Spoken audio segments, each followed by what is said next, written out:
माझं जेव्हा Limca record झाला त्याच्यानंतर इंडिया रेकॉर्ड झाला. इंडिया रेकॉर्डवाल्यांनीच माझं एशियामध्ये 22 देशातल्या लोकांचं म्हणजे त्यांनी वेगळ्या वेगळ्या कलाकारांचं हे केलं होतं, संग्रहित केलं होतं. अच्छा. तर इंडिया रेकॉर्डवाल्यांनी माझं ते पाठवलं. मला नाही कल्पनाच नव्हती त्याची. पण मी हैदराबादला असताना मला फोन आला की तुमचा एशियाच्या बेस्ट आर्टिस्टमध्ये तुमचं सिलेक्शन झालं. तर त्यांनी मला अहमदनगरला प्राईज याच्यासाठी बोलवलं होतं, सत्कारासाठी. पण मग मी जाऊ नाही शकली, माझ्या दिरांचं झालं होतं तर मी गेली नाही. पण मग मला त्यांनी सगळं मटेरियल पाठवलं तिथून इंडिया रेकॉर्ड एशिया रेकॉर्डवाल्यांनी आणि सांगितलं एक पत्रकार परिषद घेऊन तिथे तुम्ही हे सगळं तिथे सांगा. तर त्याच्यानंतर मग पेपर वगैरेमध्ये पण सगळ्यात तो आनंद तुमचा, तो आनंद म्हणजे मी न करता मला मिळालेला आनंद. अच्छा अच्छा अच्छा अच्छा. स्वानंदासाठी तुम्ही या क्षेत्रात उतरल्याच असं मला वाटतं, पण तुम्हाला समाधान नक्कीच मिळालं असणार असं काय सांगाल? म्हणजे या क्षेत्रात येऊन तुम्हाला असं वाटतं की नाही खूप छान मला समाधान मिळालं? मला समाधान कला क्षेत्रापेक्षा मी जे सेवाभावी काम केलेलं आहे, समर्थ सेवा मंडळाचं मी डिफेन्सला असताना तर तिथे पत्रद्वारा चालायचं. ते आपल्याला पुस्तक पाठवायचे, ते मुलांकडनं अभ्यास करून घ्यायचा आपण आणि तेच प्रश्नपत्रिका पाठवणार. त्या मुलांकडनं आपण सोडून घ्यायचे वेगळे वेगळे सेंटरला आणि मग ते तिथनं सर्टिफिकेट किंवा रिझल्ट तिथून यायचा. तर त्यांची अपेक्षा असायची की 10 किंवा 15 एका सेंटरला 10 किंवा 15 विद्यार्थी असले तरी ठीक आहे. पण माझा धडपडा स्वभाव असल्यामुळे मी सगळ्या शाळांमध्ये गेली आणि सगळ्या शाळांमध्ये त्यांना सांगितलं की मला असं असं शिकवायचं आहे आणि मी सगळं निशुल्क करणार आहे, त्याच्यात काही हे नाही. त्याच्यामुळे मला 3-4 शाळांनी परमिशन दिली. तर मी भद्रावतीच्या शाळेमध्ये, आमच्या तिथल्या जिल्हा परिषदच्या शाळेमध्ये, आमच्या शाळेमध्ये असे माझे 500 विद्यार्थी तयार झाले. त्याच्यामध्ये ख्रिश्चन होते, मुस्लिम होते, सगळेच होते. आणि मी एकटी उभं राहून भीमरूपी किंवा असं शिकवलं की 300 मुलं ॲट अ टाइम म्हणायचे. तर तो पूर्ण परिसरात आवाज दुमदुमाचा. तर ते परिसरातल्या लोकांना सुद्धा कौतुक वाटतं की भीमरूपीने आमचे मुलं पाठ करून राहिले.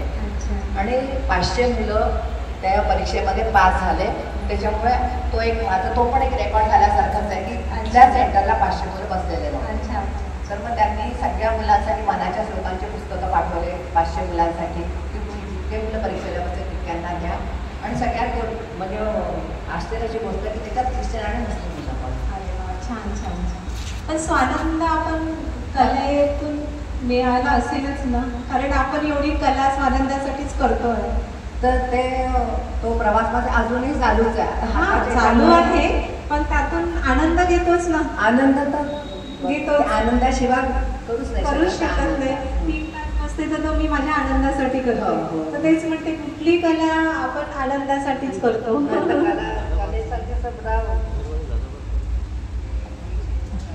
अच्छा.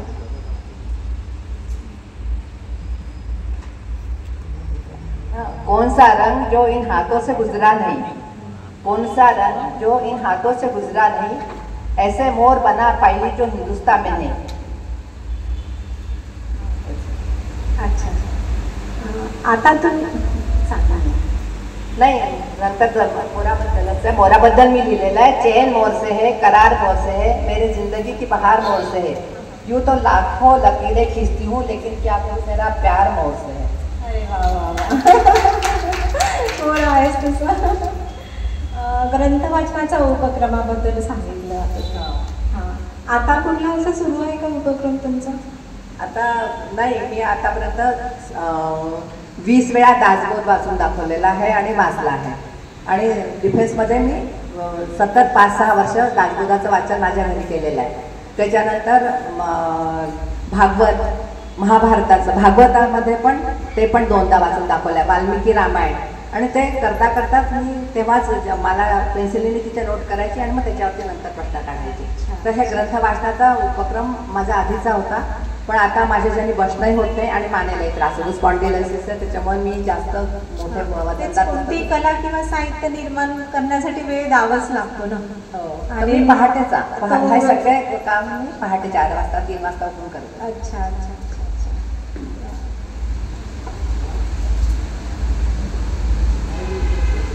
हे सगळं करताना मुलांचंही कसं तुम्हाला सहकार्य लागलं? मुलांना आवड आहे, त्यांचं ड्रॉइंग पण चांगलं आहे, पण त्यांनी पुढे नाही नेलं त्याला.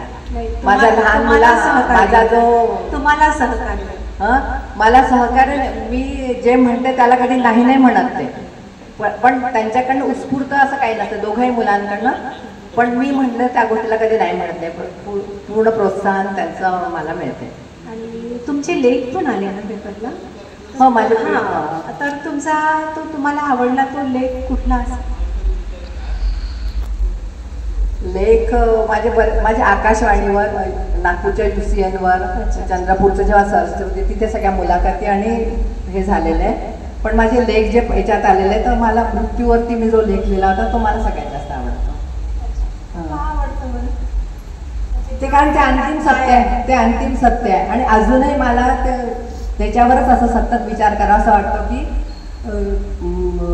मृत्यूनंतरचा नाही विचार करत मी म्हणा, पण मृत्यूचं जे आहे गूढ ते अजूनही मला हे करतं की आत्मा, मृत्यू, मन, बुद्धी ह्याचं सगळ्याचं काय हे आहे, याच्यासाठी अंतिम हे आहे ना, जीवनाचा अंतिम मृत्यू आहे. तर मी जो मृत्यूवरती लेख लिहिला तो मला सगळ्यात जास्त आवडतो. आता तुम्ही जो नवीन रेकॉर्डसाठी तो सुरू आहे तुमचा प्रयत्न, तो कुठपर्यंत आलाय? म्हणजे आता माझी तयारी पूर्ण झालेली आहे, पण कुठेतरी लिमिटेशन येतात आणि माझे प्रयत्न कदाचित कमी पडत असतील. तर गिनीज बुकसाठी माझं 2दा ॲग्रीमेंट झालेलं आहे. आणि त्याच्यामध्ये त्यांनी बरेच म्हणजे त्या गिनीज बुक ऑफ रेकॉर्डच्या ह्याच्यामध्ये त्यांचा एक कॉज होता की तुम्ही तुमचे जे मोर केले तर तुम्हाला कोणत्या कलरच्या कंपनीने स्पॉन्सर केला आहे का, किंवा तुम्ही कुठले रंग वापरता, कुठल्या कंपनीचा ब्रँड वापरता काय. पण माझे जेव्हा मी रेकॉर्डसाठी मोर केलेले तेव्हा माझ्याजवळ काहीच साहित्य नव्हतं. बरं माझ्या मिस्टरांची तब्येत अशी होती, मी बाजारात विशेष जात नव्हती आणि इथे माझ्या ओळखी पण नव्हत्या. तर माझ्याजवळ मी स्केच पेनचे जे असतात, तर स्केच पेनचे जे जुना सेट होता त्याचे ते मागून काढले, ते 12 वाट्यांमध्ये काढले आणि त्यांनी माझे जे सुरुवातीचे मोर आहेत ते त्यांनी पेंट केलेले. तर मला संकोच वाटायला लागला की मी याच्यात काय लिहू, त्या बसमध्ये काय लिहू, की कोणते कलर वापरले, कोणत्या ब्रँडचे वापरले, कुठल्या कलरवाल्या कंपनीने तुम्हाला स्पॉन्सर केलेलं आहे का. तसं कोणीच मला केलेलं नव्हतं. पण मग मी तो हे सोडून दिला की मी सगळे रंग वापरले, असं काही दिलं नाही. पण मी माझ्या म्हणजे दाखवायला आणलेले आहे औषध, जर असेल ते दाखवले आहेत. तर मोरांचे तर स्केच तुम्ही काढलेच आहे बरोबर, पण पुढे जाऊन असं कधी वाटलं की तुम्हाला असं पूर्ण पेंटिंगचा म्हणजे थोडं समोर जावं याच्यात, असं कधी नाही वाटलं का? मला माझ्या कॅपॅसिटीपेक्षा जास्त मिळालं, जे मिळालं ते माझ्या कॅपॅसिटीपेक्षा जास्त मिळालं. नाही ते मिळाल्याचं नाही, आपल्या कलेमध्ये, आपल्याच कलेमध्ये की आपण आता रेखाटन करतोय, तर आता थोडंसं समोर पेंटिंगमध्ये जाऊया. नाही, आता माझं वय आणि माझी तब्येत मला साथ नाही देत, त्याच्यामुळे मी आता जिथे आहे तिथेच थांबणार आहे. अच्छा अच्छा अच्छा अच्छा. बरं ताई, मी तुमच्याकडे आले असताना तुमच्याकडे तो कुत्रा, त्याचं नाव काय? हां, तर गोल्डी तो इतका छान तुमच्याशी हे करत होता, म्हणजे तुम्ही जिथे जात होता तिथे येत होतं. हे तुमचं प्रेम म्हणजे एक वेगळंच तुमचं कॉम्बिनेशन दिसलं, तर त्याच्याबद्दल काय सांगाल गोल्डीबद्दल? नाही, गोल्डीबद्दल म्हणण्यापेक्षा माझ्याकडे प्राण्यांबद्दल. आधी माझ्याकडे एक कुत्रा होता, मग एक मोठा भोक्या होता आणि सगळे स्वतःहून आलेले, मी कोणालाच आणलेलं नाही. पण मी त्यांचा दवाखाना, त्यांची ट्रीटमेंट, त्यांचं सगळं इतकं केलं. सगळे अपंग किंवा अशा, आता जी गोल्डी कुत्री आहे ती मुकी आहे माझी, तिला सध्या आता कॅन्सर झालेला आहे. पण मी ह्या 23 तारखेचं झाल्यानंतर तिचा ऑपरेशनचा निर्णय घेते, कारण तिला ऑपरेशन केल्यानंतर तिला 8 दिवस मला पूर्ण लक्ष द्यावं लागेल, म्हणून मी 23 तारखेच्या नंतर ऑपरेशन करायचं ठरवलं तिचं. अच्छा अच्छा. पण मला म्हणजे माहिती नाही, प्राण्यांबद्दल खूप जास्त वेळ, म्हणजे ते काही आजारी किंवा ऍक्सिडेंट मध्ये असलेले तसेच आलेले आहे आणि त्यांची सेवा करणं हीच खरी सेवा. म्हणजे आलेलेच नाही, दुसऱ्या कुठे मरत असणारा पक्षी असेल आहे, तर आमचा दूधवाला म्हणा किंवा मंदिरातला कोणी, ते पिशव्यांमध्ये घालून माझ्याकडे आणून देतात की ह्याचं काही करता येतं, याला वाचवू शकत असेल का. असे मी 5-6 पोपट वाचवलेले आहेत, त्यांची ट्रीटमेंट केलेली आहे. नंतर पक्षी तज्ञांना फोन करून त्याच्यासाठी काय करावं विचारून शेवटी त्यांना बरं करून उडवून दिलेलं आहे. आणि किती पक्षी माझ्या घरी येऊन, म्हणजे त्यांना मी पाणी पाजलं, तुळशीचं हे रामनामाचं माझ्या मांडीवर. तुमच्या हातून खूप विद्यार्थी घडले आहेत, तर एखादा विद्यार्थ्याविषयी सांगा ना की तो खूप पुढे गेलाय आणि आपल्याला खूप गर्व वाटतो की नाही आपल्या हातून घडून गेलेला आहे. माझ्या मोलकर्णीचा मुलगा ते मद्रासी आहे अच्छा. आणि त्याची आई माझ्याकडे धुणभांडे करायची. तर तो इतका शांत मुलगा होता, त्याला मी 14 वर्ष शिकवलं. तो 3री-4थी असल्यापासून तर 12वीपर्यंत मी तो आणि त्याच्यानंतर आहे. त्याला म्हणजे मी त्याच्याकडनं पैसे नाही घेतले, त्याला सगळं मटेरियल मी स्वतः प्रोव्हाइड केलं. आज तो मोठ्या कॉलेजचा हे प्रोफेसर आहे.